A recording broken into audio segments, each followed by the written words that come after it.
मेरी दुल्हन बहुत छोटी थी जब हमारी शादी हुई। उसे कुछ पता नहीं था, लेकिन एक दिन उसने ऐसी बात कही जिसने मेरी पूरी जिंदगी बदल दी।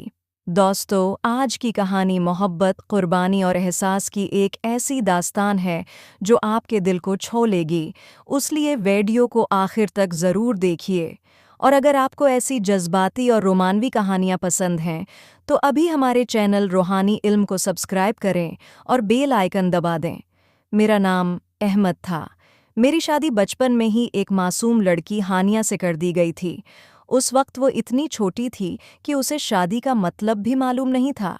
वक्त गुजरता गया, मैं जवान होकर शहर में मुलाजमत करने लगा, जबकि हानिया अपने वालिदीन के घर रहती रही। कई साल बाद जब वो जवान हुई तो उसे मेरे घर भेज दिया गया। हानिया बहुत सादा, शरीफ और मोहब्बत करने वाली लड़की थी। वो मेरी हर पसंद का ख्याल रखती, मेरे लिए दुआएं करती और मेरे घर को जन्नत बनाने की कोशिश करती, मगर मैं उसकी मोहब्बत की कदर न कर सका। मैं हमेशा काम में मसरूफ़ रहता और उसे नज़रअंदाज करता रहा। हानिया खामोशी से सब बर्दाश्त करती रही, लेकिन उसकी आंखों में छिपा दर्द में कभी न देख सका। एक रात में बहुत देर से घर आया तो देखा कि वो तन्हा बैठी रो रही थी। मैंने पूछा, क्या हुआ? उसने आंसू साफ करते हुए कहा, मैंने बचपन से आपको अपना माना, लेकिन शायद आपने कभी मुझे अपना नहीं समझा।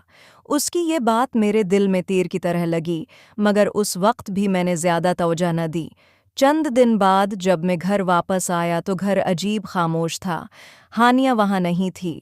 मेज पर एक खत रखा था जिसमें लिखा था, मैं जा रही हूं क्योंकि मोहब्बत मांगी नहीं जाती, महसूस की जाती है।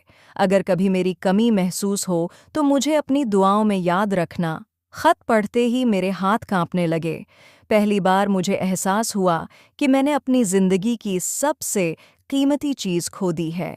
मैं फौरन उसके वालिदैन के घर पहुंचा। वहां जाकर मालूम हुआ कि हानिया शदीद बीमार है। उसकी आंखों की चमक मानद पड़ चुकी थी, लेकिन मुझे देखकर उसके चेहरे पर हल्की सी मुस्कुराहट आ गई। मैं उसके पास बैठ गया और रोते हुए बोला, हानिया, मुझे माफ़ कर दो, मैं तुम्हारी मोहब्बत को समझ न सका। उसकी आंखों से आंसू बहने लगे। उसने धीमी आवाज में कहा, मैं सिर्फ इतना चाहती थी कि आप एक बार मुझे दिल से अपना कहीं। मैं उसके कदमों में बैठकर रोने लगा और वादा किया कि अब कभी उसे तन्हा महसूस नहीं होने दूंगा। अल्लाह ने करम किया और कुछ अरसे बाद हानिया सेहतयाब हो गई। उस दिन के बाद मेरी जिंदगी बदल गई। मैंने उसकी मोहब्बत की कदर करना सीख लिया। अब हम दोनों एक दूसरे के साथ खुश थे। एक दिन हानिया ने मुस्कुराकर कहा, अहमद, आज लगता है कि हमारी शादी वाकई आज हुई है। उसकी ये बात सुनकर मेरी आंखों में खुशी के आंसू आ गए।